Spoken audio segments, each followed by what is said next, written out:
Bueno, queridos amigos, muy buenas tardes a todos a este acto del Pen Club que este mes se adelantó una semana por la cuestión de que la biblioteca tiene programada una actividad, creo que electoral, para la fecha en que nosotros desarrollamos nuestro acto mensual. Quiero decirles que no nos acompaña hoy nuestro presidente Luis de la Paz, porque como muchos de ustedes saben, está convaleciendo de una reciente cirugía.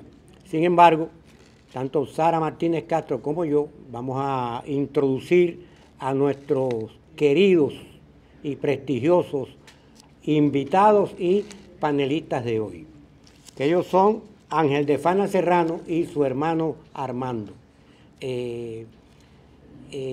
Sara va a leer una breve biografía de los hermanos de Fana y luego le va a dar paso a Ángel, que va a, porque esto es un poco inusual hoy, cada hermano un hermano presenta al otro y el otro vuelve a presentar. Posteriormente tenemos una sesión de preguntas-respuestas y hay un micrófono en el medio que sería bueno que el que quiera preguntar se aproximara. Y el que no quiera, porque no quiere, pues yo le alcanzo el micrófono. Pero sugiero que no hagan las preguntas sin recurrir al micrófono, porque la grabación no la va a recoger. Bueno, bienvenidos y doy paso a nuestra querida Sara Martínez Castro, que es la presidenta del Comité de Escritoras de nuestro Pen Club. Adelante, Sarita.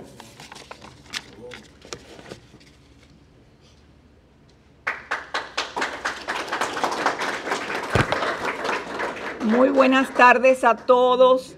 Es una tarde de grandes emociones y las cosas que yo quisiera decir de estos dos hermanos no están en las biografías que tengo que leer. Y yo me emociono porque creo que esta es una tarde de patria que nos llena de orgullo a todos. Y tanto patriotismo, tanta entrega, tanto sacrificio no cabe en unas simples líneas. O sea que yo leeré esto con todo respeto, pero sé que todos ustedes se darán cuenta que no bastaría con una simple biografía. Habría que leer sobre la vida de estos dos grandes patriotas que hoy nos emocionan. Y me voy a tomar un paréntesis antes de leer las biografías para decir que esta tarde yo he recibido un regalo especial, porque está entre nosotros una periodista cubana que no ha dejado de luchar y de poner el nombre de Cuba muy en alto. Yo como mujer me veo representada en ella y todas las mujeres del exilio, y me refiero a la periodista Nancy Pérez Crespo, que le pido que se ponga de pie.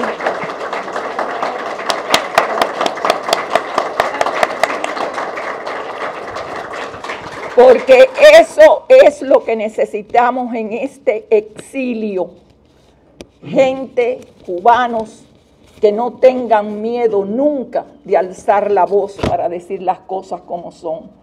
Y ahora, con profundo orgullo, voy a leer estas biografías.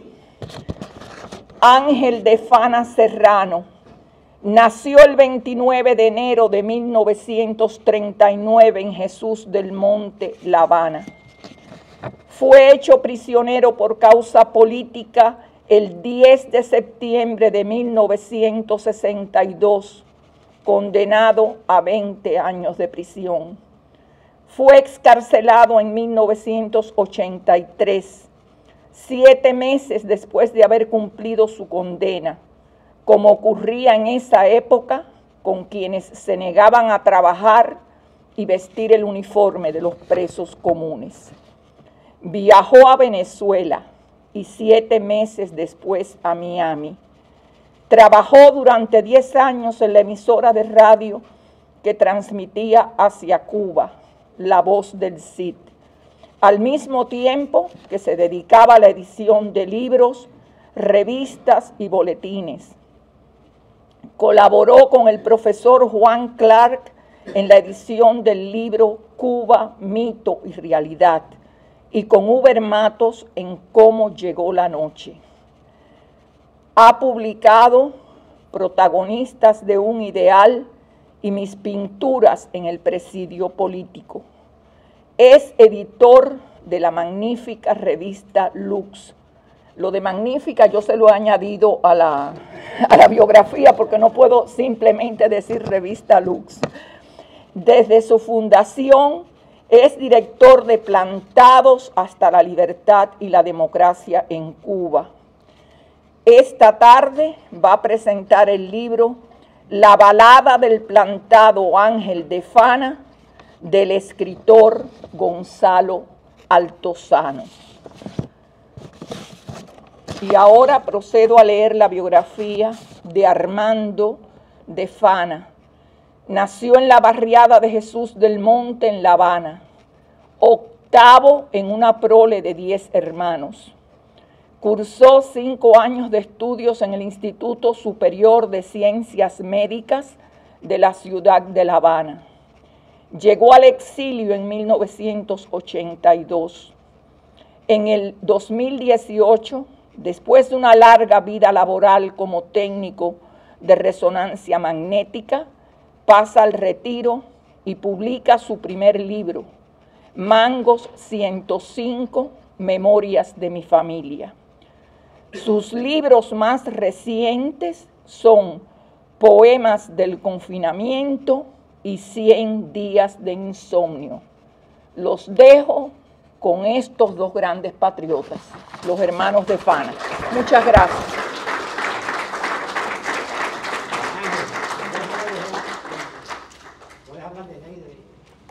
Yo hablo donde me da la gana. Bueno, está bien. Oye, pues los atrás me ven mejor parados aquí. Los atrás. Yo traigo mis notas, como son gente moderna, las notas están ahora. Qué bueno, el que al último que entró es mi hijo más pequeño, que es más pequeño pero es más grande, mi hijo Luis.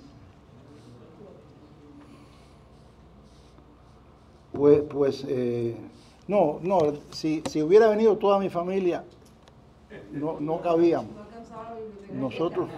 Nosotros somos muchos. Bueno, este es el octavo de los hermanos. Éramos 10, la mayor murió de niña y quedamos, gracias a Dios, 9 trajinando por este planeta y con muchos sobrinos, sobrinos y hijos de los sobrinos.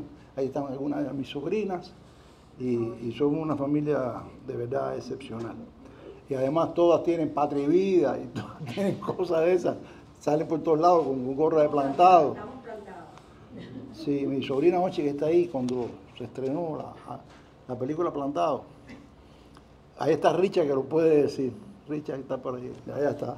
Pues Richa. Entonces ella alquiló un cine bistro de eso, carísimo, de Doral. Y yo no sabía nada. Y mi esposa se había quedado calladita ahí, no decía nada. Y entonces estaban casi todos los actores de la película, naturalmente Lilo, y mi familia. Por favor, ahí a Mario. Y bueno, porque estoy hablando de los libros, no de mi familia, naturalmente, pero es importante la familia. Y entonces me dieron tremenda sorpresa porque te voy a robar porque este es lo que sé que lo va a hablar para eso, pero fue Richard. Entonces no lo hablo. No, sí. Pero fue una sorpresa bien bonita que me dieron ahí.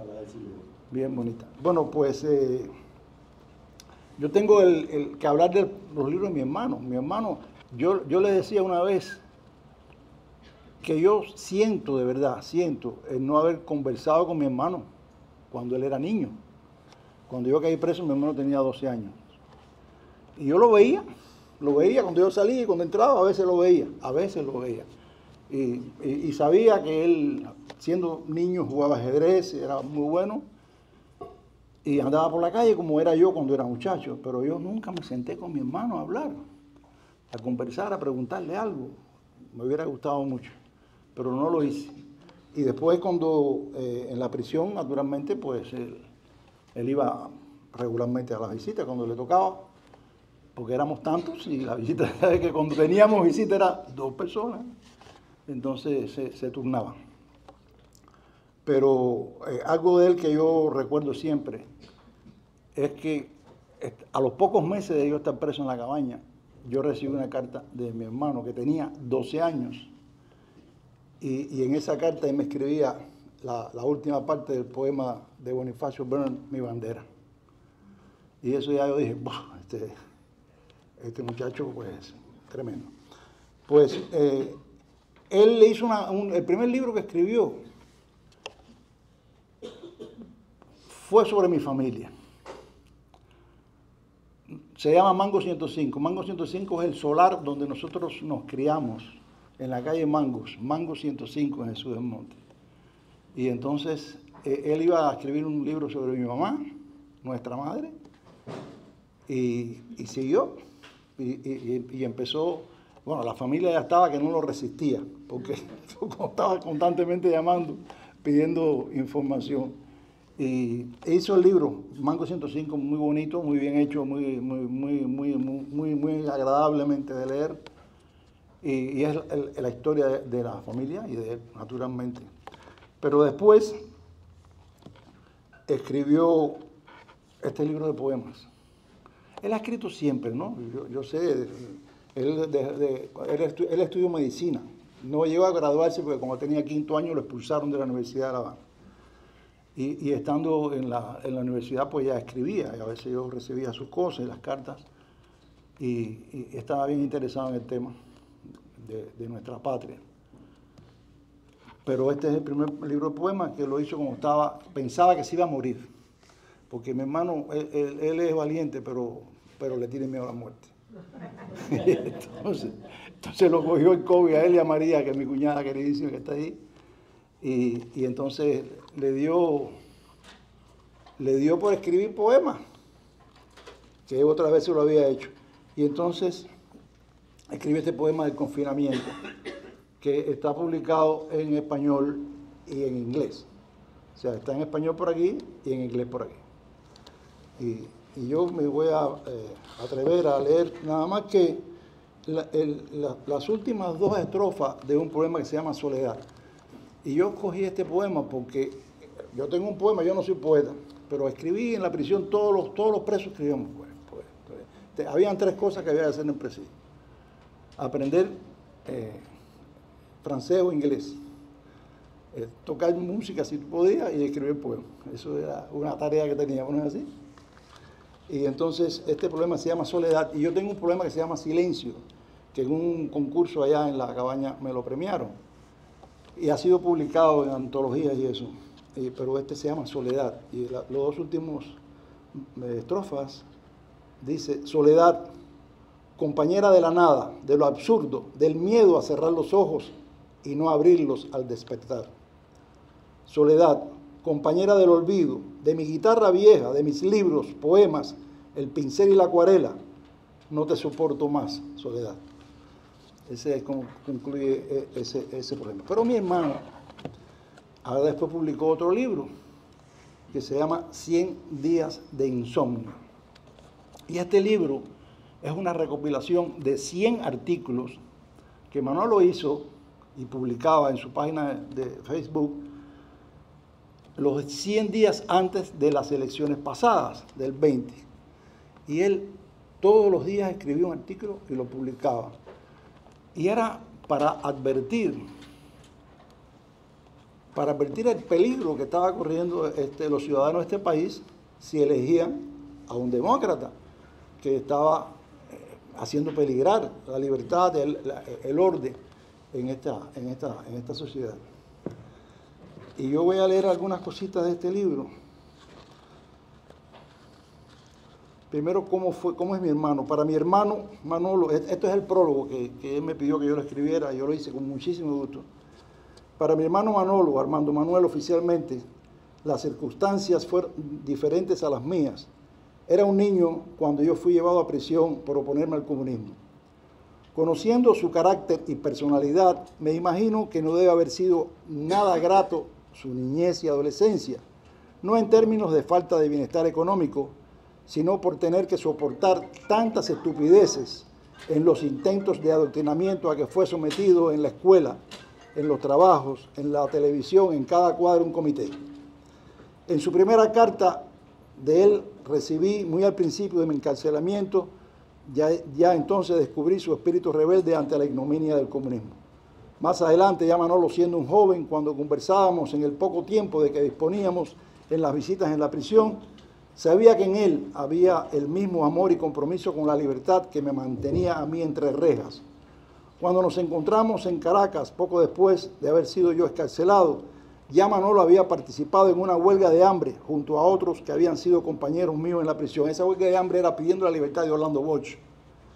Y supe que también en Cuba, antes de salir del país, se mantenía en contacto con expresos políticos de mi entera confianza. Prácticamente Manolo se sentía uno más entre mis compañeros de prisión. Cuando mi hermano me anunció, 100 días antes de la celebración de elecciones presidenciales en el 2020, que cada día iba a escribir un artículo para publicarlo en las redes sociales, tratando de advertir a sus posibles lectores del peligro que significaba el comunismo y sus cercanos parientes socialistas, me pareció exagerado. Quizás porque yo creía asegurada la reelección del presidente Trump. Manolo en sus artículos era muy crítico de los candidatos demócratas. No siempre yo estaba de acuerdo con él. Ahora reconozco que tenía razón. La administración del presidente Biden ha sido un desastre, no solamente para este país, sino para otros que han confiado en el liderazgo norteamericano en la defensa de la democracia, la libertad y la prosperidad bajo la economía de mercado. ¿Tiene sentido reunir ahora esos 100 artículos para publicarlos en este libro? Sí lo tiene. Y es importante que puedan llegar a muchos votantes en este país para que escojan muy bien a sus próximos representantes, senadores y presidentes. Hay que detener el avance continuo de las ideas antidemocráticas de la izquierda socialista. Actualmente es imperativo para cada ciudadano de este país que ame la libertad participar en la política, porque puede perderla como nos sucedió a los cubanos por no querer meternos en la política, dejándola a los corruptos, a los desvergonzados, a los demagogos, a los comunistas disfrazados de socialistas. Muchas gracias. Y ahora yo presento a mi hermano para que él hable de sus libros. Gracias. No voy a decir lo mismo que dijo mi hermano porque sería una falta de mi parte, pero es mejor estar parado ahí. Habla, pega un poco. ¿Se oye bien? Voy a levantar esto. Habla más alto. ¿Sí? ¿Ahora me oye? Sí. Pero no puedo estar con esto todo el día. Mira. Sí, creo que podemos hacer esto.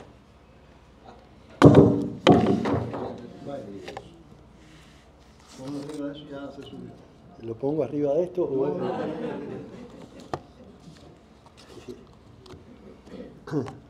Cuando mi hermano me dijo que íbamos a participar de la presentación de estos libros, también me informó, debes escribir algo que vas a leer. Él sabía que yo no soy orador, y no ser orador significa no poder hablar ante un público sin revisar lo que se está diciendo. Y por eso escribí esto.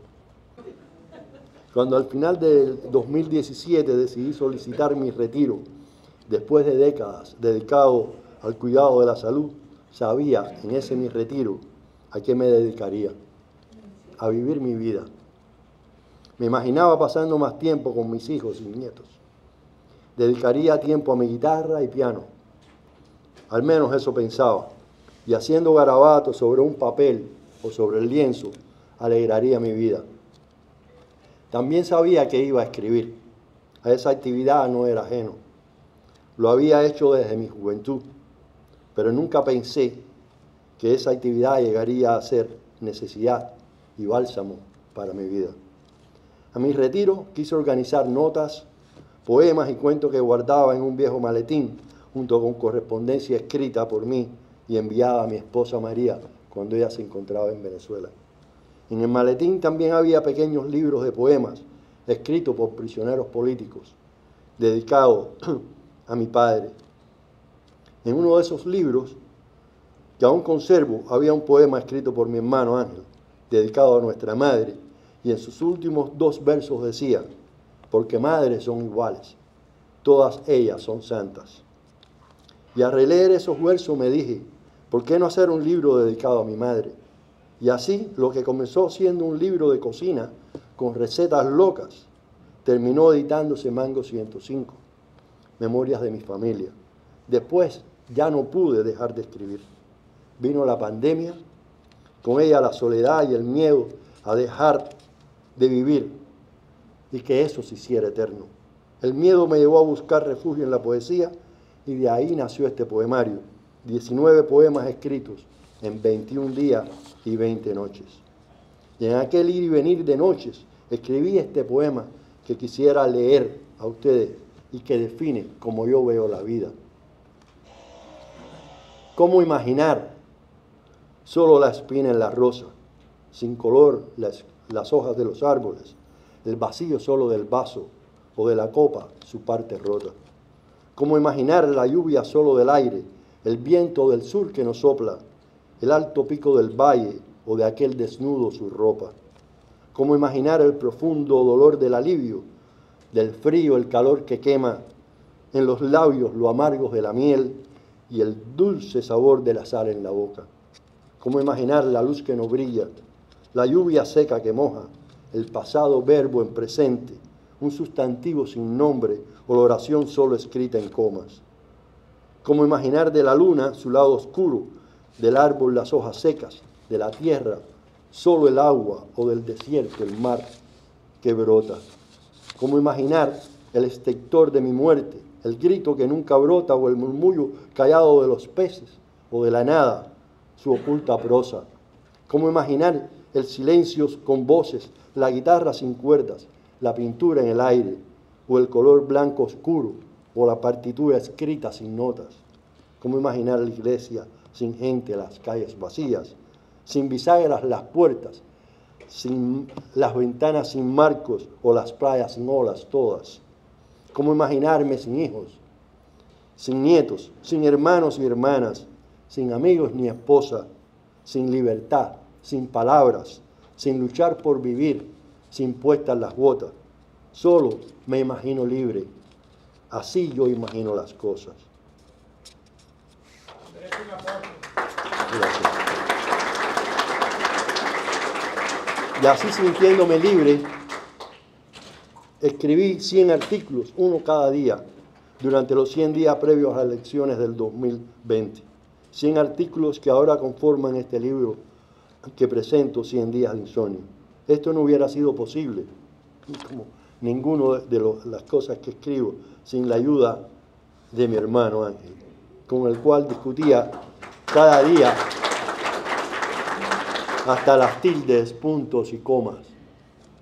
Al final de casi todos los artículos clamaba por el voto a la libertad, la democracia, la ley y el orden. Pobre de aquellos que pensaron que esos valores no estaban en juego en esas elecciones. Les recuerdo que el próximo 8 de noviembre regresarán a las urnas y que Biden, Harris y los demócratas radicales que los apoyan no son amigos de la libertad. Gracias.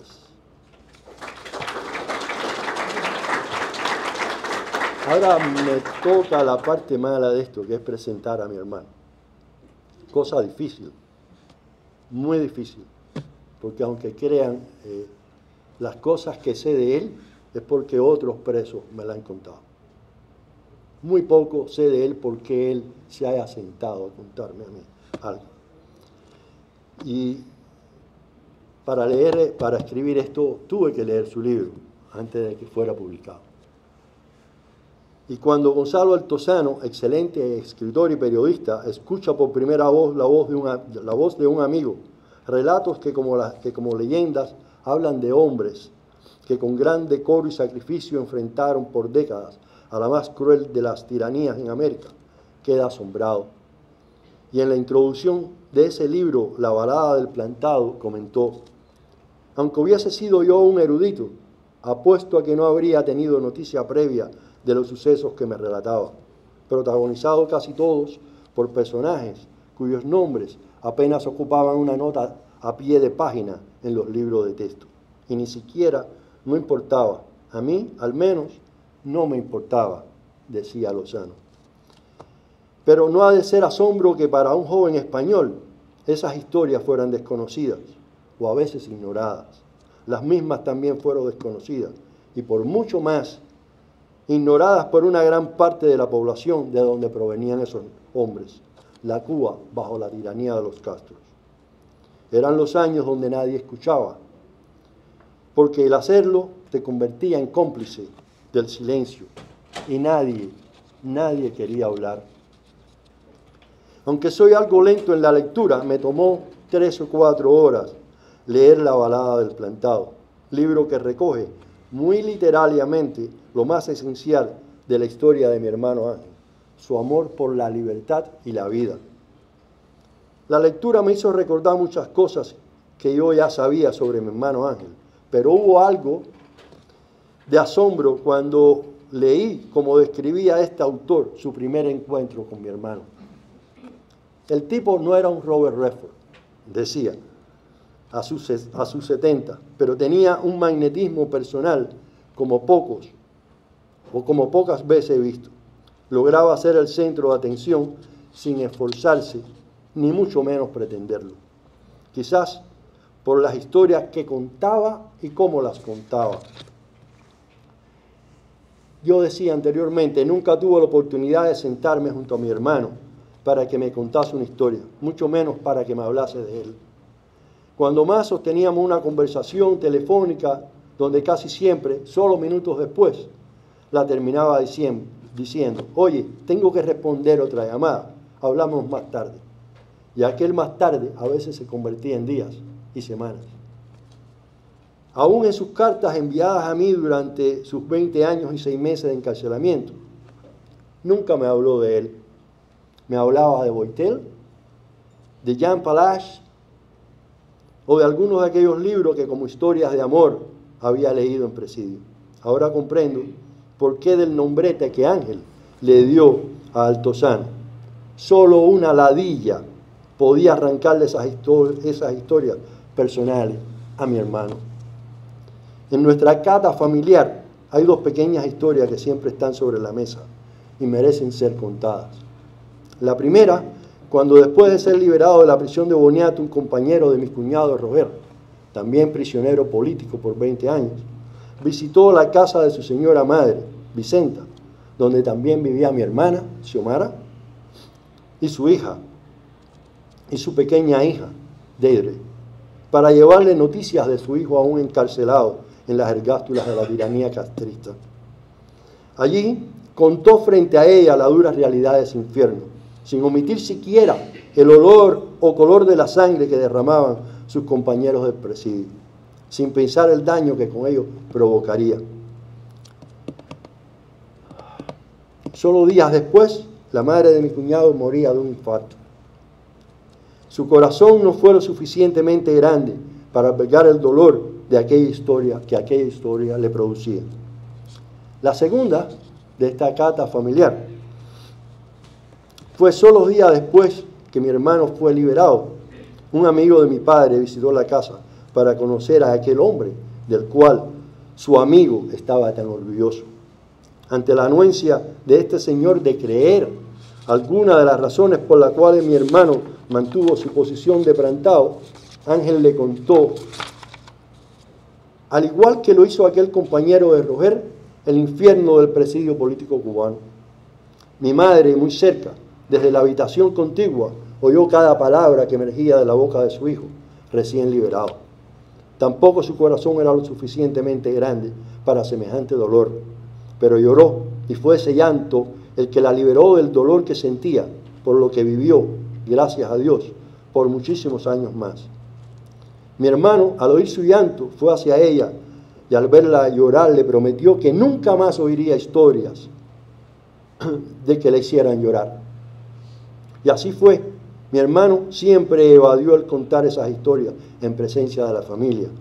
Pero hubo un día en que tuvo que hablar y ese día lloró también. Unas sobrinas, y aquí la historia que yo no quería que él contara, que están presentes, organizaron la proyección de la película Plantado en una sala de cine Bistro en Miami. A ella solo asistiría la familia, algunos amigos y actores del reparto de dicha película. Para mi hermano era una sorpresa. En el centro de la fila había 2 butacas reservadas y sobre ellas unas rosas blancas, en memoria de nuestros padres, Blanca y Manuel. Eran sus butacas y en ellas estaban sus nombres. Junto a ellas se sentaría mi hermano. A su llegada, el factor sorpresa no le permitió ver dónde se sentaría. Comenzaron los saludos, apretones de mano, besos, sonrisas. Todos esperábamos el momento que él fuera a ocupar su butaca.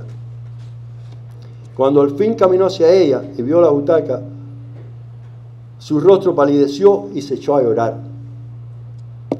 Caminó hacia ella y vio la butaca, y hasta Ricardo Becerra, ¿dónde estás? Allá atrás. Estás sentado allá atrás. Quien protagonizó a Ramón en la producción cinematográfica, se abrazó a él y también se echó a llorar. Creo fue el momento en que todos lloramos. Casi al final del libro, Altozano afirma: Ángel Francisco de Fana Serrano había logrado lo que pocos hombres, vivir la vida a plenitud. Solo me gustaría agregar que mi hermano no solo vivió su vida a plenitud, aún hoy la sigue viviendo, aunque cada segundo de ella dedicado a la lucha por alcanzar la libertad y la democracia del pueblo cubano. Por ello, toda su vida fue orgullo que llevaron muy profundo como bandera sus abuelos y padres, hermanos y sobrinos. Para mí, a modo personal, me cuesta mucho pensar que mi hermano sea un buen contador de historias, pero sí estoy seguro, por mucho, que es el mejor hacedor de historias que he conocido. Felicidades.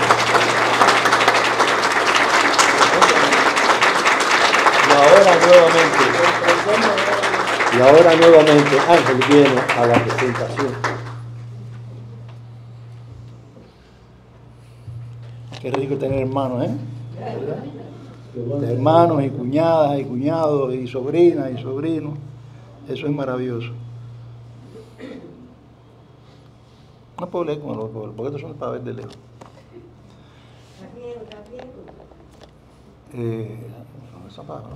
Son malas palabras. Yo quiero, no lo hice al principio porque creo que este era el momento mejor de agradecer.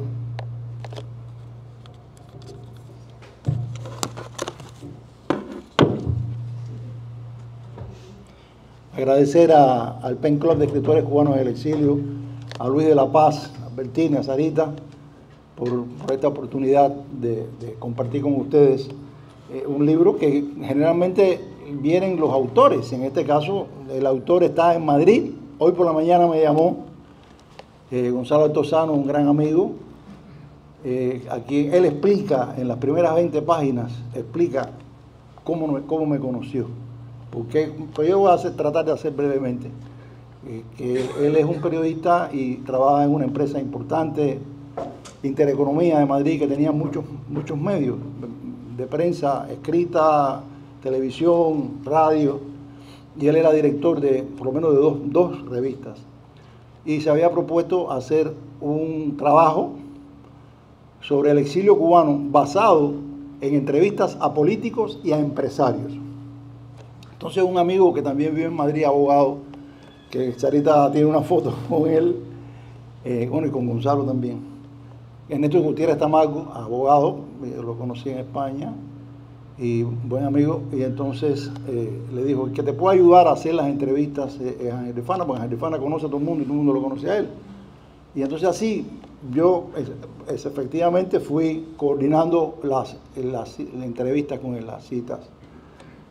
Y mientras tanto él me iba haciendo preguntas, y entonces pues fue escuchando mis preguntas y cada día se interesaba más en conocer, no mi vida sobre todo, sino el presidio y la lucha y el presidio.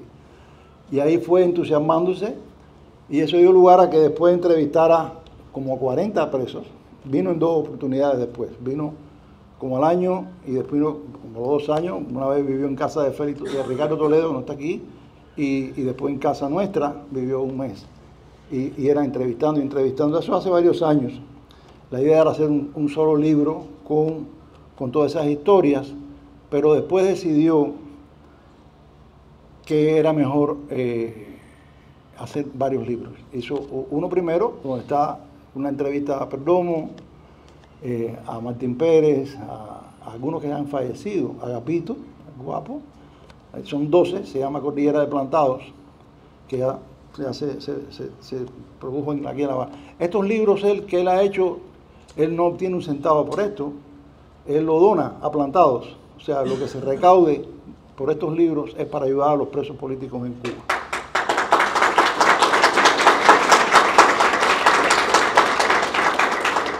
Pero volviendo, bueno, y esa es la historia de Gonzalo, ¿no? Gonzalo, él va a ver esto porque esto se está grabando gracias a Wenceslao, y después él lo va a ver completo, y sabe que yo lo quiero, y quiero a Julia, que es su esposa, y a Pía, que ayer cumplió 1 año de edad.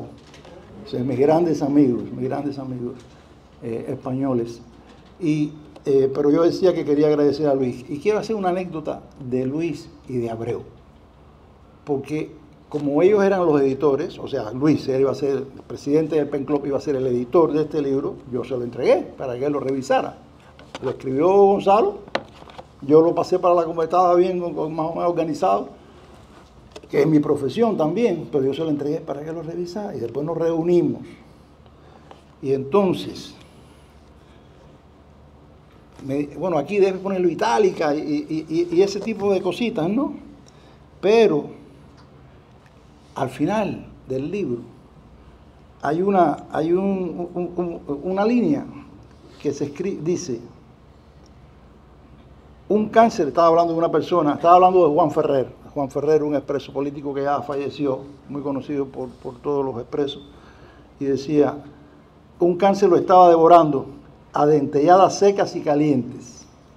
Y entonces ahí en esa línea que yo la leí, más nada, me puso, Luis había puesto, esto es de Machado, debe citarlo, que esto es un poema de Machado. Entonces me dice Abreu, yo hice un señalamiento también de otra línea, que la otra línea decía, uno no hallaba cosas en que poner los ojos que no fuera recuerdos de la muerte. Y él puso, eso es de Quevedo. Pero no es que me lo haya dicho, es que me recitó el poema de Quevedo. Porque al leer la línea, qué clase de cultura, de sapiencia de la poesía, de nuestro idioma. Pero es que incluso después Abreu le dijo a Luis, y yo creo que eso no es de Quevedo, no es de Machado, eso es de Iglesias. Y efectivamente, así que le agradezco también de estar aquí con ustedes, le agradezco también la labor de edición que hicieron, maravillosa. Entonces, esto no es una biografía. O sea, no es que una biografía mía, esto son cosas que él iba escuchando de tantas entrevistas, y cosas que le llamaron la atención. Entonces, hay cosas de la lucha. O sea, hay cosas que a él le resultaron interesantes, de bombas que yo puse, por ejemplo, ¿no? En la lucha contra los comunistas. Una vez que se puso uno en el San Carlos, que estaba Tito Gómez cantando con la Riverside y se acabó el baile en ese momento. Otra muy que yo le conté, y eso fue en el 60, que estábamos estábamos, otro compañero Omar y yo, un jovencito, estábamos yo no me acuerdo si era el Hotel Nacional o Riviera, no me acuerdo ahora. y estábamos en la barra, pero ese día habían 2 comandantes de la revolución al lado, sentados, y del otro lado habían unos nicaragüenses, estaban organizando, buscando ayuda para subvertir Nicaragua en contra de Somoza. Pero nosotros llevábamos un pequeño petardito, una bombita chiquita, para ponerla en el baño, y entonces fui, pues la pusimos en el baño, y me volví a sentar al lado de esa gente, y salieron corriendo que chivaba, porque hizo buena, pero naturalmente eso no hacía daño físico a nadie, nada más que era ruido. Y esas cosas, ¿no? Esas cosas que van, cosas, por ejemplo, hay un capítulo que se llama Love Story. ¿Por qué Love Story? Porque a mí desde Madrid me mandaron el libro Historia de Amor, que se basa en la película Love Story, que en esa época era lo más famoso. Y entonces un librito más o menos de este tamaño. El librito se lee rápido. Y entonces a él le llamó la atención porque entonces, imagínate, yo ese libro, estábamos en Guanajay en esa época. Y era coger turno, tú sabes, lo leía. Ustedes saben cómo era cuando teníamos libros allá. Y después el turno te toca de madrugada y de madrugada tiene que leerlo. Y era uno atrás del otro así. La lectura de ese, porque es una muestra de cómo nos comportábamos nosotros en la prisión, que éramos familia, que lo seguimos siendo en el exilio, y esas cosas de esas son lo que el libro va señalando. Se habla de la naturalmente cuando me capturan, las reglas del juego, con ese capítulo,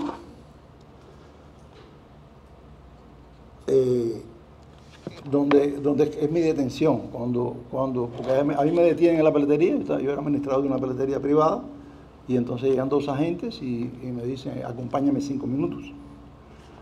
Y esos 5 minutos se convirtieron en 20 años y 7 meses. Y entonces a él eso le causó también, y después él relata un poco de los interrogatorios en las Cabañitas, que era un lugar que no se sabe dónde era.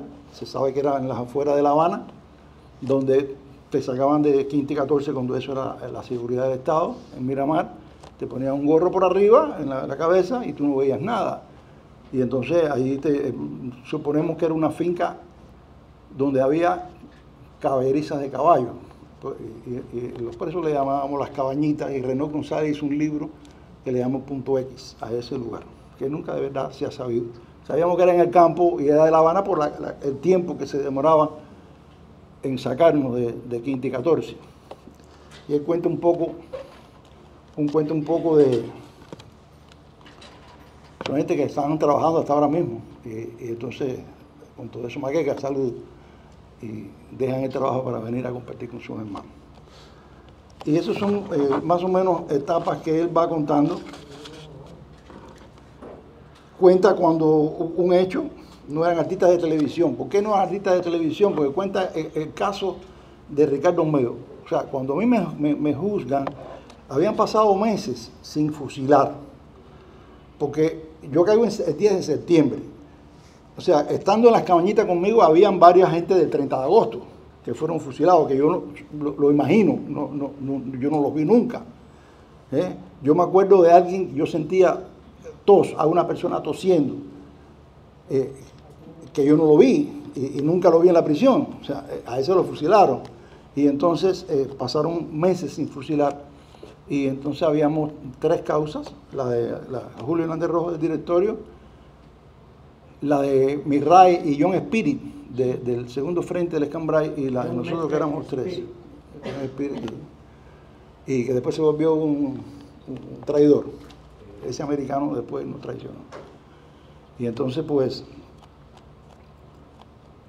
en el juicio de nosotros, de Mirray y John Spirit, lo suspendieron porque nos trajeron a la esposa de Mirray de la causa de mujeres y nos llevaron a juicio a la causa de Julito y la de nosotros, que había una pena de muerte en mi causa, que es Frank Quesada, que ya ha fallecido, y a Julio Hernández Rojo, que también ya falleció, pero por una gestión que se hizo, no lo fusilaron, pero a nadie en esa oportunidad. Pero el hecho, y porque saca y no habla de Olmedo, Ricardo Olmedo, que fue asaltante al Palacio Presidencial, un revolucionario ejemplar de mi barrio de Luyanó, y que conspiramos juntos, tuve ese honor y ese privilegio, siendo él mucho mayor que yo, y con una experiencia revolucionaria, y se suponía que se quedaron en capilla, Julio Hernández Rojo y Frank Quesada, se habían quedado en capilla, que era lo que ocurría cuando iban a fusilar a alguien, y nosotros fuimos para la galera, y estando en la galera, que se empieza a hacer un rosario, porque van a fusilar a 2 compañeros. Y cuando se termina el rosario, tocan la puerta y me dicen, que salió ahora, que salga. Entonces, a mí y a Israel también, nos llevan para el botiquín, allá estaban los oficiales, el director del penal y el fiscal y no sé cuánto, y nos dieron la sentencia.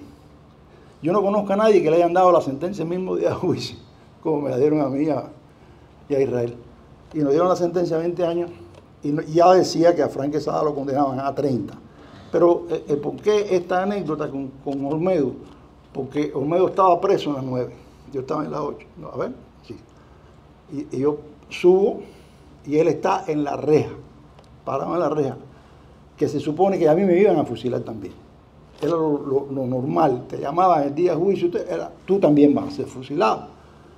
Y entonces Ricardo, cuando yo paso, me hizo así. Y a él fue el que fusilaron después. Y se sabe que a Ricardo Olmedo le dijeron que no lo fusilaban si hablaba por la televisión, como hicieron otros presos políticos, como Reno González, Menoyo, Juan Falcón. Y él dijo que no, él no era artista de televisión. Por eso ese capítulo se llama No era artista de televisión, porque a él lo fusilaron y él no se negó a hacer. Y así hay varias cosas, ¿no? Hay un capítulo que se llama Los cañones de Navarones, porque eran cosas que le llamaban la atención. Y ustedes seguramente vieron la película esa. Pero es que nosotros en la prisión no teníamos cine, pero sí teníamos gente que sabía contar películas. Y cuando estábamos en calzoncillo, Mando yo se ríe, porque había gente especialista que contaban películas que te ponían a ti de verdad, que si estuvieras en el cine viéndola no te... Y entonces alguien que había caído preso de aquí, que fue infiltrado, yo no me acuerdo quién, y estaba preso, le había visto Los cañones de Navarones aquí en Miami o en New Jersey. Y entonces nos contó esa película y a mí me encantó. Yo le hice el cuento a Gonzalo de eso, de que veíamos cómo compartíamos el tiempo, cómo dividíamos el tiempo y aprovechábamos el tiempo. Y entonces por eso él cuenta eso, Los cañones de Navarones, porque de verdad yo después vi la película, yo la vi como 2 veces y no me gustó tanto como cuando me la contaron. No era contada es mucho mejor, contada es mucho mejor. Y eso es interesante, ¿no? Y pocas veces se habla de eso. Incluso entre los propósitos que uno se hace, que a veces no son incumplibles, es escribir sobre estas cosas. Porque generalmente cuando hablamos de la prisión, o escribimos sobre la prisión, contamos los crímenes, como hizo los abusos, como hizo Antúnez, como ha hecho Pardito, como han hecho varios. Y no contamos, como yo siempre digo, si a nosotros nos hubieran estado dando golpes, todo el tiempo no hubiéramos podido venir aquí a contar nada. O sea, nos daban golpes un montón de ratos y de días, pero el resto del tiempo, ¿qué hacíamos? Entonces, había quien se ponía a mirar el techo, los menos. Había quien se ponía a inventar y a jugar canasta o ajedrez, con cosas que se inventaban en la prisión, ¿eh? Y otros estudiábamos, la mayoría estudiábamos, mucho estudiábamos y conspirábamos y cosas de esas. Y sobre todo en la etapa del calzoncillo, yo me acuerdo en la cabaña cuando nos quedamos en el calzoncillo, no teníamos nada, teníamos el calzoncillo, nada. Y entonces creamos, como siempre creamos, nosotros éramos muy organizados y tenía un comité que se ocupaba de las cosas. Yo me acuerdo que en la galera mía estaba Cuadra estaba conmigo, éramos los directores del comité, en el Cuadra. Y entonces organizábamos la cosa y entonces a la hora cuando ya empezaba a caer la noche, antes de que cayera la noche, decíamos en el cuadro, como cuadro, ¿no? Espacio, vamos a llamarle, ¿no?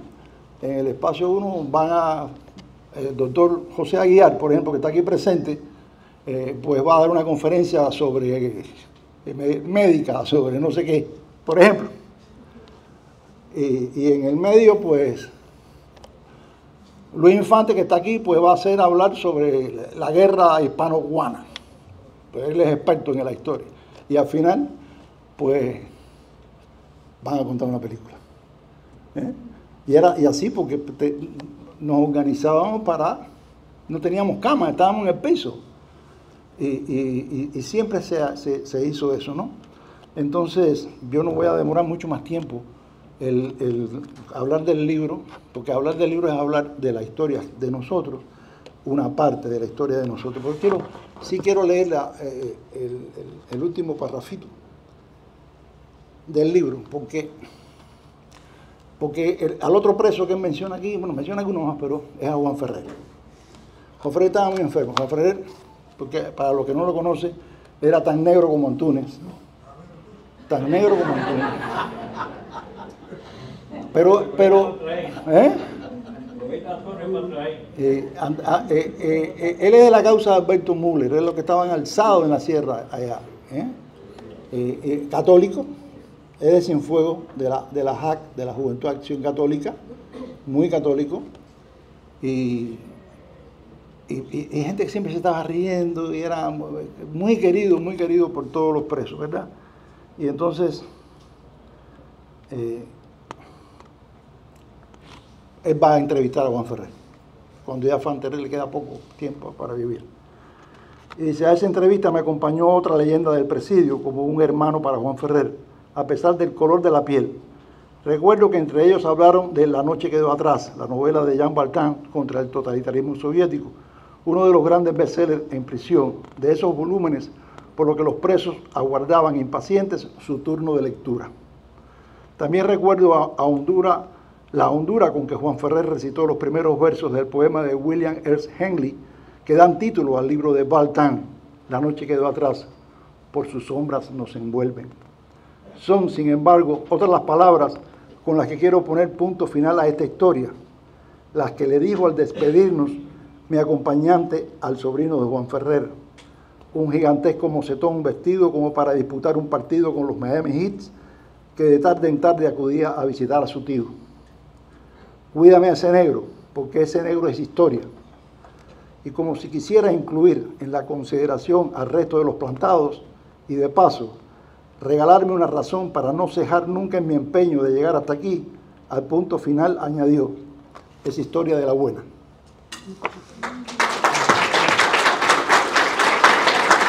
Entonces, ahora vamos, a mí me gustaría que hicieran preguntas, y Albertini va a conducir ese espacio, que hicieran preguntas, que hicieran comentarios, con mucho gusto pues lo vamos a atender. Después, déjame decir, los libros, tanto con los de mi hermano como los míos, valen $15, y todo el dinero es para ayudar a los presos políticos en Cuba, No hay... Pero vamos primero a que quiera hacer alguna pregunta. Hay muchas preguntas que hacer y hay un micrófono en el medio que el que quiera debe dirigirse a él para que la grabación capte la voz. El que no pueda o no quiera, yo le llevo el micrófono hasta el lugar donde esté sentado, solo que tiene que levantar la mano. Al final ya, pues, se pueden adquirir estos libros que, como dijo Ángel y Armando, todo esto es para plantados. Estos libros es para contribuir a la causa de plantados, que como saben ustedes, una de sus prioridades es ayudar económicamente a la familia de los presos políticos cubanos, que todos sabemos que la vida se las hacen imposible dentro de Cuba, pierden empleo, o sea, pierden los medios de subsistencia. Y Plantado, sin partidismo de ningún tipo, se dedica a eso. Bueno, estamos listos para las preguntas. Ahí está el micrófono.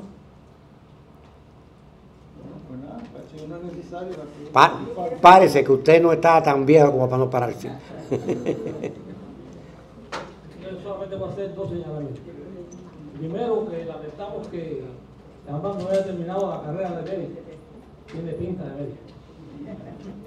Y a Ángel quiero reconocerle públicamente en el año 1978 surgió o salió del presidio una carta de corte político, enteramente político, que fue firmada por 128 expresos políticos, y varios de ellos están ahí.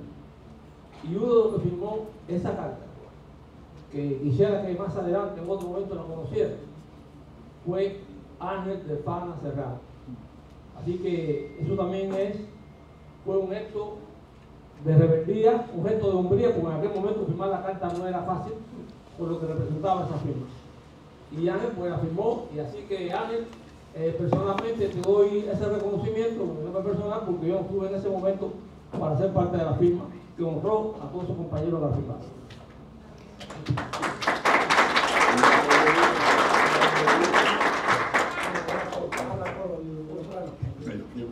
Déjame decirle algo sobre la carta. Quería decirle a Angelito de Fana, Que no perdona. que tú eres un hombre privilegiado, porque pasaste por el infierno y el infierno no pasó por ti, porque saliste lúcido y salvado. Y has podido luchar.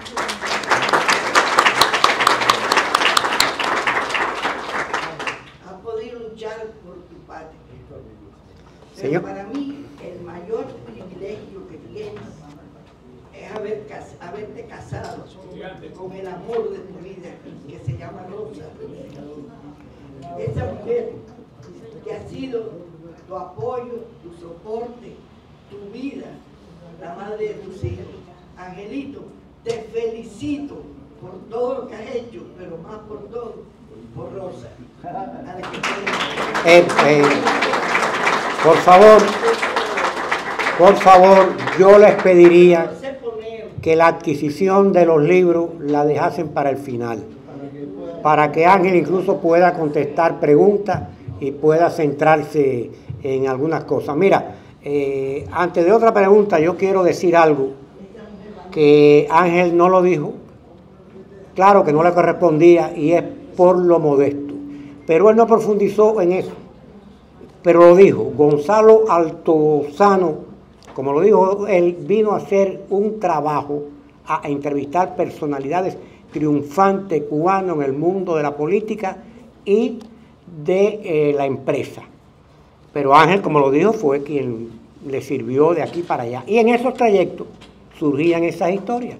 Ángel es muy conversador, muy modesto, en el aspecto de que él nunca toma protagonismo, pero empezaron a surgir. Altozano es un periodista muy acuciante, muy investigador, ya lo dijo él, es una ladillita pero con spy, o sea que se agarra más que ese bichito común. Entonces, pues al descuido Ángel le fue contando historias y Altozano pues se deslumbró y a través de la historia de este hombre y de lo que contó en este libro, pues no se refleja solo la vida de Ángel, sino de todos estos héroes que integraron esa horneada del presidio político cubano. Eso quería yo decir. Adelante con tu pregunta. Buenas noches a todos. Dos cositas. Primero, muy orgulloso de ti, Ángel, por tu posición por siempre. Nos conocimos en prisión, aunque no fui preso político. Una de las cosas, era un niñito, que siempre me quedó la... Okay. Mi nombre es Miguel Sánchez, hijo de Onirio Nerín Sánchez, era el capitán del ejército rebelde y jefe alzado en el Escambray, y dirijo el proyecto Los Plantados, donde están Angelito como director, Luis Infante, Lilo, todas las personas que han ayudado a la causa de Cuba, la brigada, las damas de blanco, para recoger la historia de estos titanes. Mi pregunta es, cuando ustedes nos veían a nosotros, la familia, la madre, el hijo, ese familiar que ustedes están aislados de él y van a seguir aislados, es muy difícil describir el dolor y después tampoco en ese instante poder manifestarlo, porque no quieren darnos a nosotros el dolor de ustedes, que nosotros nos vayamos mejor tranquilos y no pensar con el dolor de ustedes. A través de la vida entera, ¿eso perdura en ustedes o llega un momento en el cual eso cesa o es una cosa que por vida? Quizás hubo momentos que quisieron expresar el dolor o simplemente en el abrazo que nos daban ustedes en la despedida se quedaba ahí. Mira, de entrada, el momento más duro en la prisión no era cuando te estaban dando golpes, por lo menos esa es mi opinión, siempre ha sido. El momento más duro era cuando tú te separabas de tu familia. O sea, y esto que voy a decir, para algunos le puede parecer monstruoso, pero yo tengo que decir la verdad. O sea, cuando nosotros no teníamos visita, nos pasábamos años sin visita, estábamos más tranquilos, teníamos menos sufrimiento, ¿verdad? Porque cuando teníamos visitas mensuales, cuando llegaba el final de la visita, era como si te estuvieran dando 17,000 planazos. Como si volverías a caer preso. Porque te separabas de tu familia. Entonces, mi esposa también iba de niña a la prisión. Su padre, Pablo Prieto Castillo, ya fallecido, tuvo más años preso que yo. 24, ¿no? 26. 26 años preso, plantado. Pablo Prieto Castillo falleció hace poco.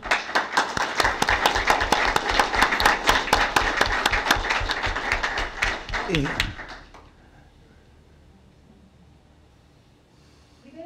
yo necesito micrófono y bozarrón de la gracia. Pero bueno, vamos a hacer como hace todo el mundo. Vengo a hablar, no de Ángel, porque ya todo el mundo ha hablado. Vengo a hablar de Luzaro.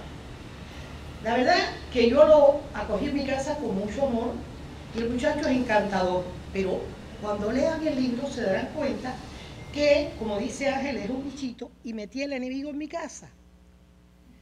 Porque lo menos que yo pensé que nadie me fuera a poner en un libro en mi vida interior. Y ahí me saca que yo, mientras friego, me pongo a cantar la musiquita de la Cenicienta. Y eso no es justo. ¿Ok? A mí nadie me pidió permiso para semejante cosa. Pues sí, y siempre... y los niños, ¿no? Los niños, yo me acuerdo de mi hermana Margarita que está aquí, cuando yo caí preso, ella todavía no había cumplido 15 años.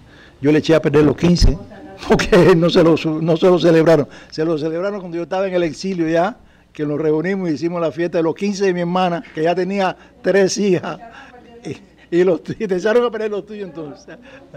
Así es. O sea, ¿cómo uno va?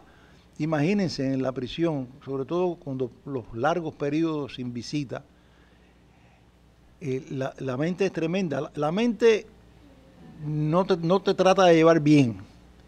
Sí, la mente, tú tienes que forzar la mente para recordarte los días apacibles, los días de fiesta, pero la mente empieza a mortificarte.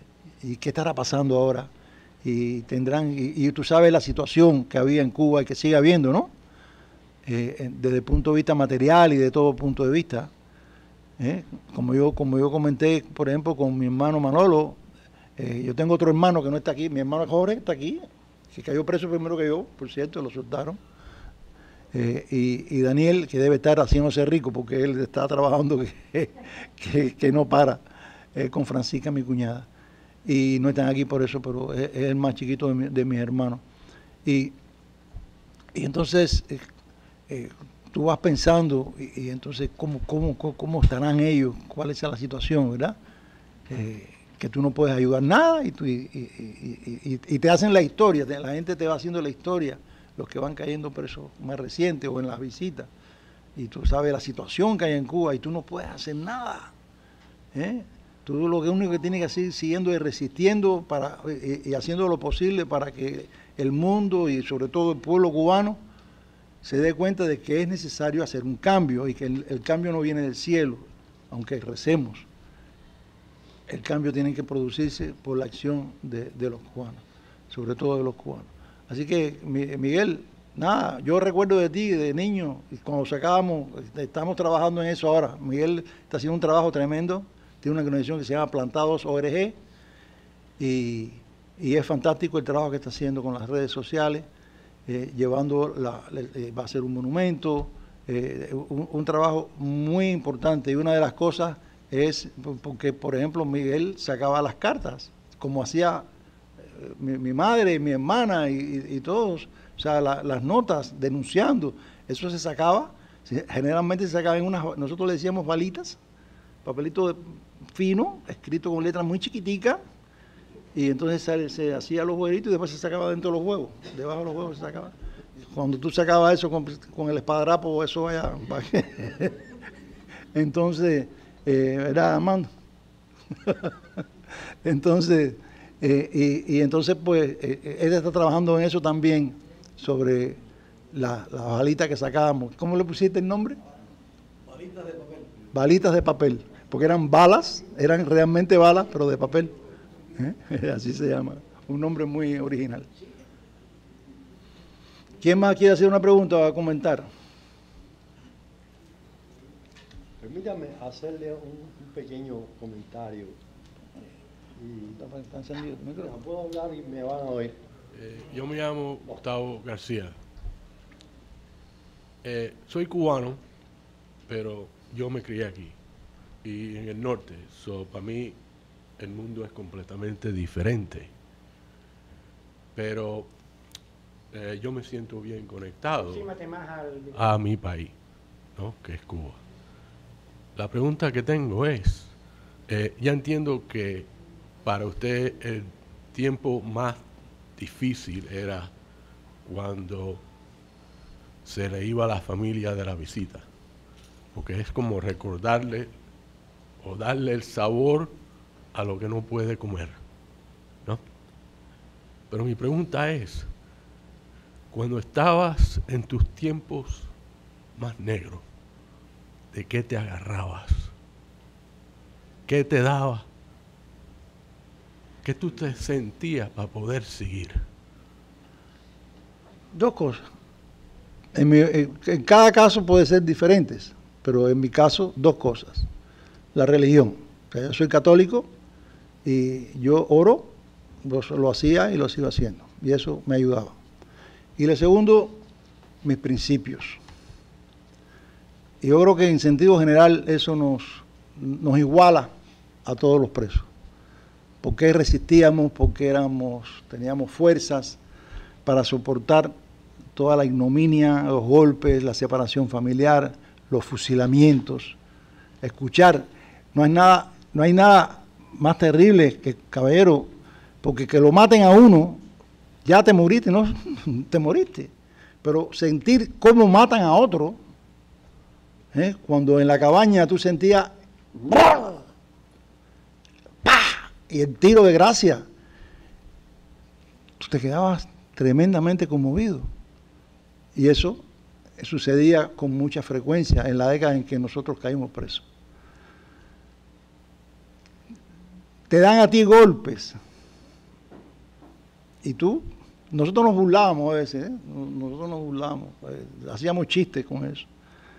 Pero cuando le dan golpe al que está al lado tuyo y lo asesinan, como asesinaron a Julio Tan, yo no estaba presente, pero yo no dejo de pensar en eso, porque era mi gran amigo, un joven que había sido teniente del Ejército Rebelde, revolucionario, de la JOC, de la Juventud Obrera Católica, Julio Tan Texier.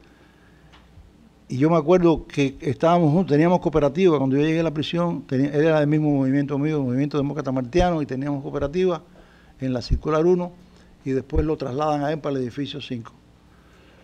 Y entonces hablábamos por señas, de una circular a la otra, o sea, del edificio 5, que no es circular, a la circular donde yo estaba. Y yo me acuerdo que alguien me dice, habla con el chino, o sea, me decía el chino Tan, el descendiente de asiático, de chino, habla con el chino porque lo van a matar, porque está rebelde, y entonces fue una época que el edificio 5 fue dura la represión,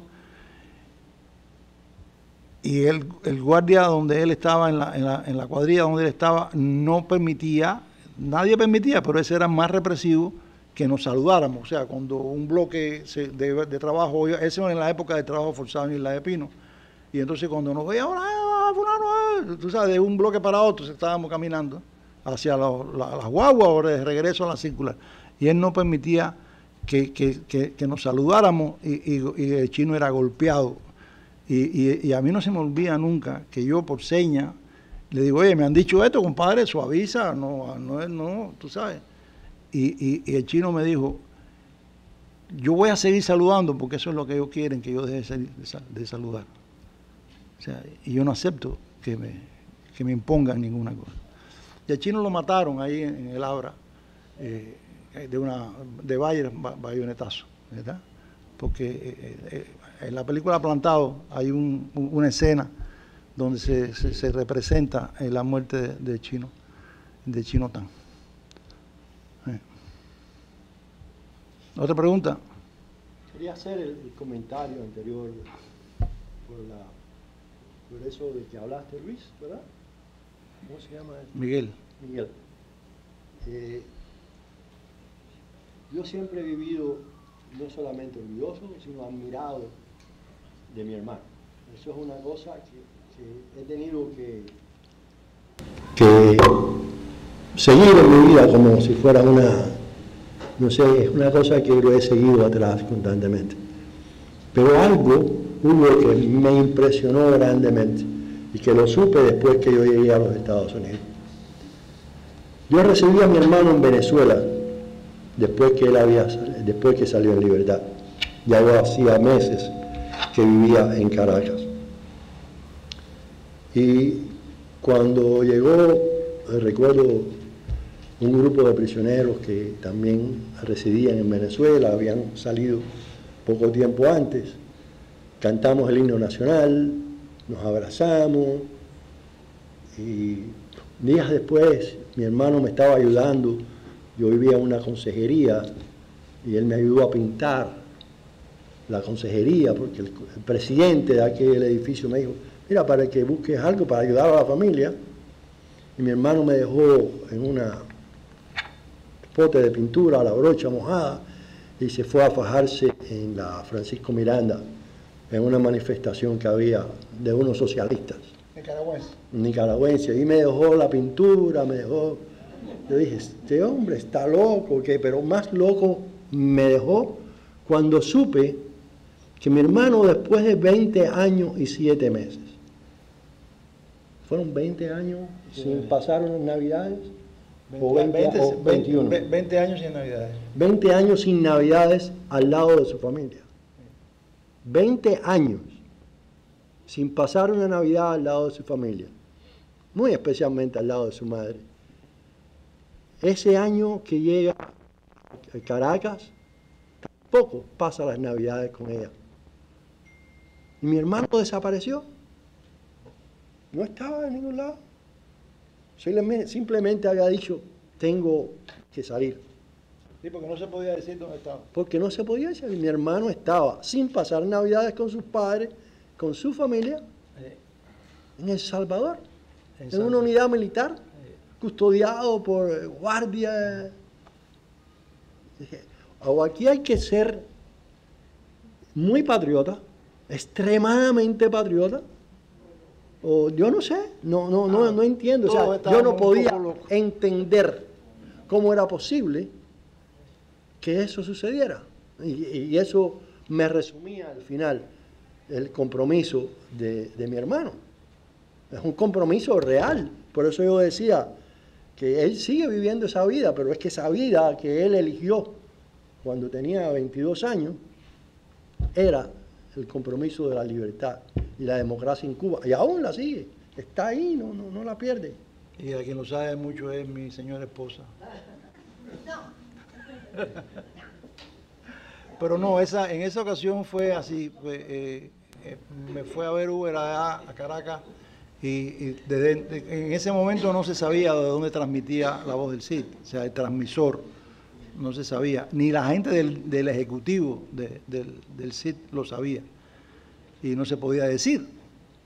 Y entonces tenía que haber uno de nosotros, pues habían soldados salvadoreños y oficiales que atendían las instalaciones, eran grandes, y entonces me pidieron que yo fuera, yo dije, yo voy, y fui para allá. Y entonces me acuerdo, no sé si Margarita se acuerda, pero cuando regresé allá a Valencia, que vivíamos en Valencia, entonces mi mamá tenía guardado el lechón de Nochebuena para cuando yo llegara. Y cuando yo llegué a Miami, la gente se creía que yo venía de Venezuela. Y me fueron a esperar al aeropuerto. Incluso yo me acuerdo que estaba Marta, la esposa de Valladares, con su familia, y fueron a buscar, esperando el vuelo de que venía de Venezuela, y yo venía de El Salvador. Entonces, pero no se podía decir de dónde yo venía. Sí. Yo creo que ya no hay más tiempo, ¿verdad? ¿Qué tú dices, Bertín? Bueno, el que quiera otra pregunta más. Otro comentario. Allá está Richard. Espérate, vea que Richard primero. Sí, después Antonio. Muy buenas. No es pregunta, porque preguntas habrán miles, pero sé que el tiempo es poco.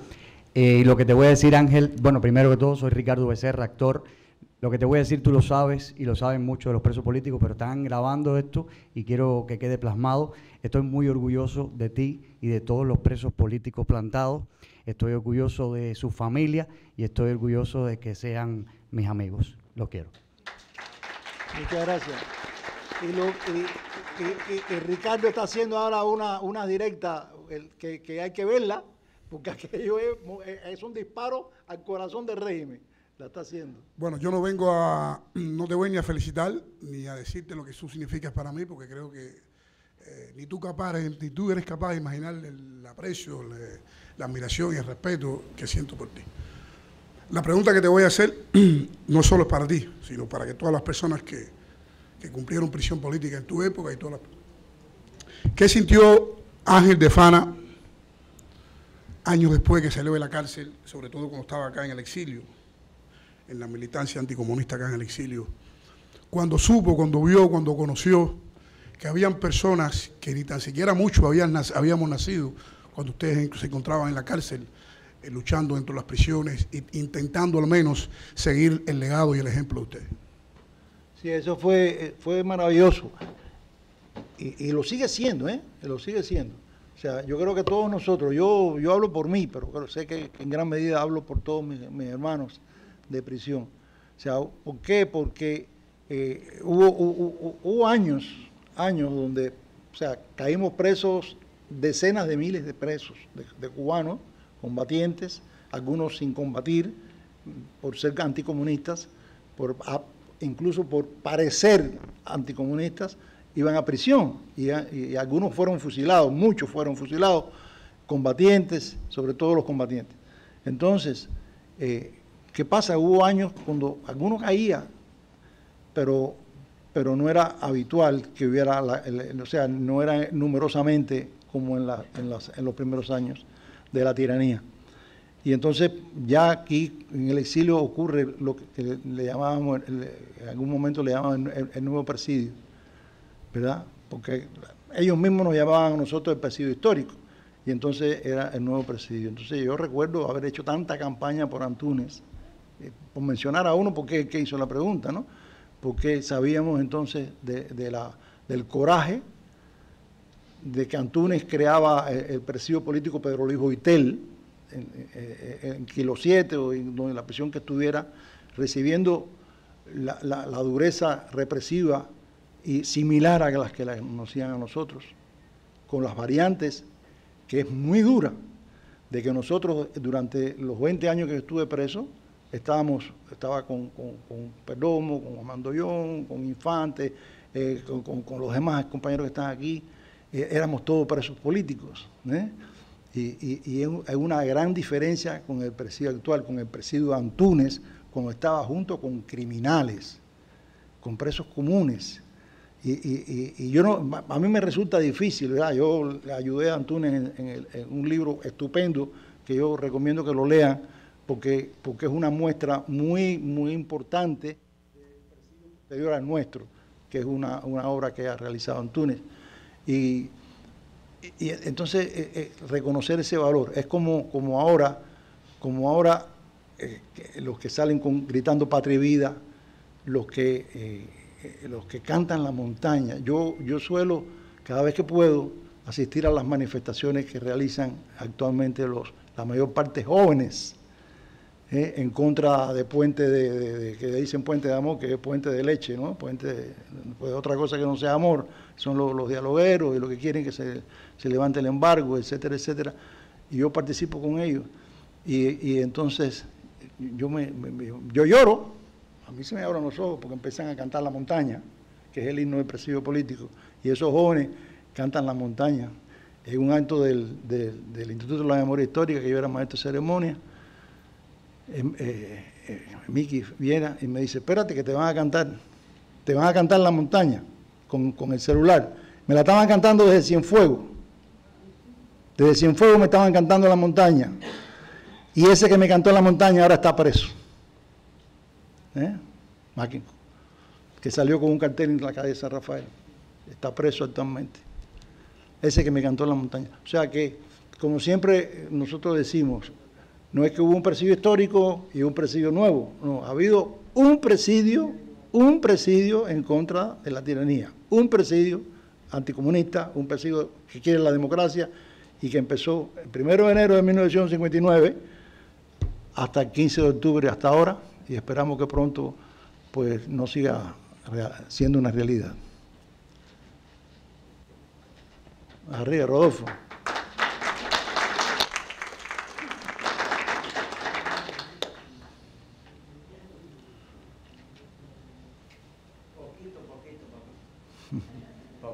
Rodolfo, antes que tú empieces, Rodolfo, es el caso que no es único, pero Rodolfo, ¿cuántos hermanos estaban presos?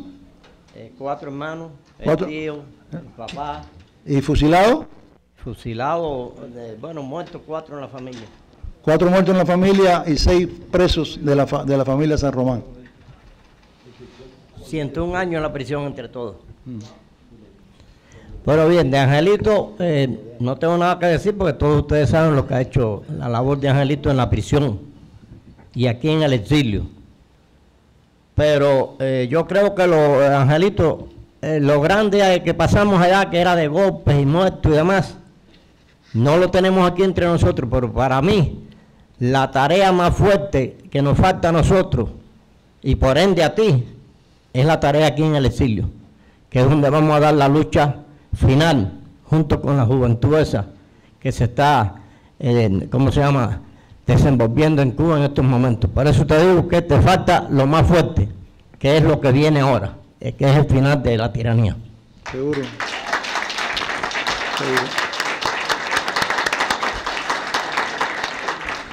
Angelito, ¿cómo están? Rosa, ¿cómo están? Qué rico saludarlo. Bueno, mi nombre es Josie Galindo. Y yo en realidad vengo a hacer una propuesta. Vamos a ver, en la que todos podemos trabajar y colaborar, porque tú decías hace un rato, les propongo, les recomiendo que lean tal libro. Yo creo que para denunciar los horrores del comunismo y del presidio en Cuba no nos va a alcanzar la vida a ninguno de nosotros que estamos aquí. Como digo yo, todas esas historias no caben en los libros, no caben en las películas, no caben en los documentales. Cada vez que yo te escucho una historia es nueva, una más inverosímil que otra. Yo vine aquí a los Estados Unidos ya hace más de 20 años, 22. De todo eso me he enterado aquí. Y cada vez me entero de más cosas. Muchos jóvenes en Cuba, aunque están hartos y están luchando por la libertad, tampoco lo saben. Hay mucha gente que no lo sabe. Está muy regada la historia. Hay un libro por aquí, una película por allá, un documental por allá. Y necesitamos que todo el mundo sepa todo, que se sepa que esos libros se están vendiendo, que ese dinero va para las familias de los presos, que se sepa, que se difunda. Propongo, por ejemplo, un evento como la Feria del Libro, quizás podemos organizarlo. Yo me brindo para la difusión, para la organización, lo que sea.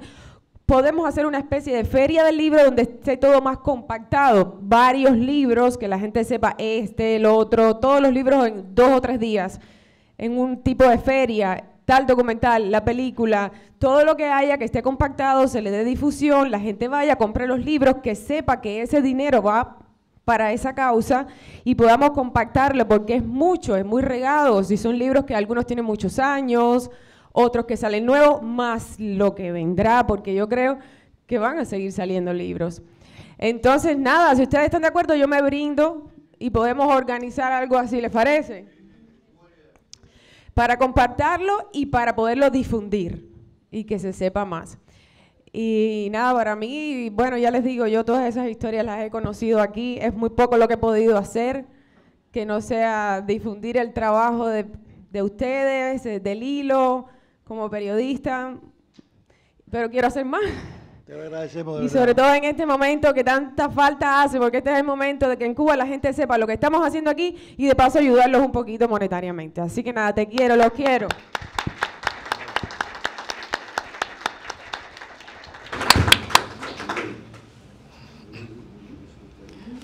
Bueno, si no hay más preguntas, señores, vamos a comprar los libros, que todos sabemos que es contribuir a una buena causa.